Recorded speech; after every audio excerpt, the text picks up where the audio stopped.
Mr. Chair, if I could respond to Senator Colin Smith. Certainly I had the chance to be one-on-one and also to appear before her as Vice Chair of Judiciary and appreciate her service to the state. I recognize that because I was a legislator, you get constituent concerns and people call.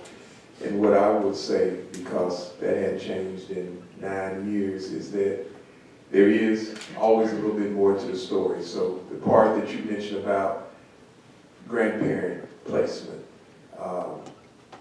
in most courts, in most areas, and certainly I'm in court in Pine Bluff and Star City, so I'm not everywhere. So I'm not going to make this statement and say it's happening everywhere. But for the most part, if we can place with a relative, and even laws expanded to fictive kin, place sisters, play brothers, people that have, we're looking at all options, especially when it gets to us on placing with relatives. If there is a grandparent, and you mentioned about maybe the testimony or something came out about a grandparent having to be a foster parent, only if they may need that resource as a foster parent, because it may be a long-term placement. I place temporary custody with grandparents all the time because they have the resources, they've had the children, but there's some that they need, because it may be 5, 6 kids, they need that designation as a foster parent for those resources. And frankly, that may be a case that, because of substance issue, parent not interested, it's going to end up being adoption, and it helps to go in and get that process started earlier there. But, you know, I'm a human being, I read the papers. I know there's been a lot of questions about relative placement. I just want to say that I'm saying in my area, we have a high relative placement, and for the most part, at our meetings, we talk about getting the kids out of foster care and getting them with a relative. And that's something that the court endeavors to do. As a second part of that, Mr. Chair, and to Senator Colin Smith, I was parent counsel. So as parent counsel, sometimes when I represented parents, they had an estranged relationship with their parents.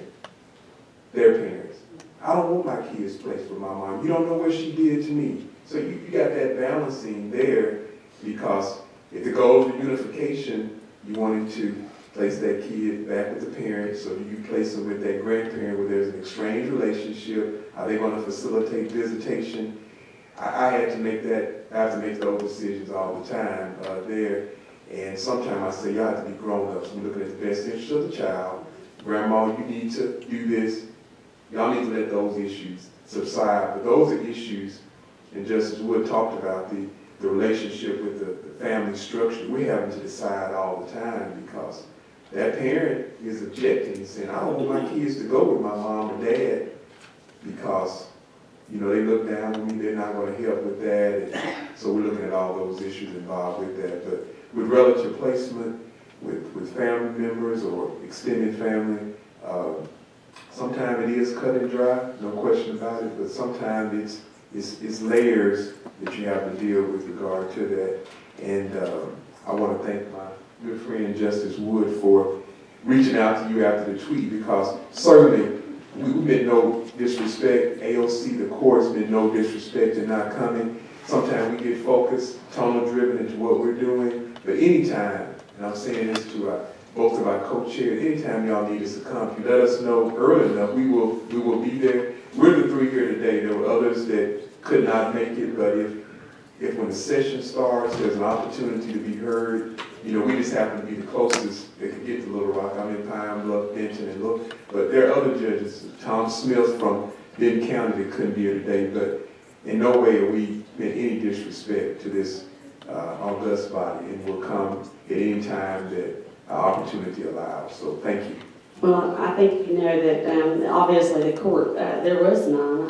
You know, the meeting was canceled, and I think that meeting with Judge Wood, I have to tell you, just to make it very clear, we had no idea you were on the docket. And we cleared that up, and AOC somehow, the meeting was canceled. So I have to make that very clear. There was none. we have respect. We were proud to meet with you. We were thrilled that you're back, and we've always had a good working relationship. And even in judiciary, when the judges have always come, they've always answered the phone, and I always answer the phone for you. Judge Arnold's been to several meetings. You have I've always worked well. We have with the court. So thank you very much, and your willingness to be here and work with the legislators, because I think we have the same goal. And we try to make things work well. We work well together, and we will continue to do that. And so I think the frustration was trying to get AOC to work with us, and I think that's what we're going to continue to work on. They'll be here after a while. We'll work on some issues. But I just appreciate you, and I think that back to the issue of we're talking about cases. We had some cases that over this 18 months, the sad thing is that all of the cases, a lot of cases that came out, there were problems, and you read about those that came to this body or that were brought up that were problems.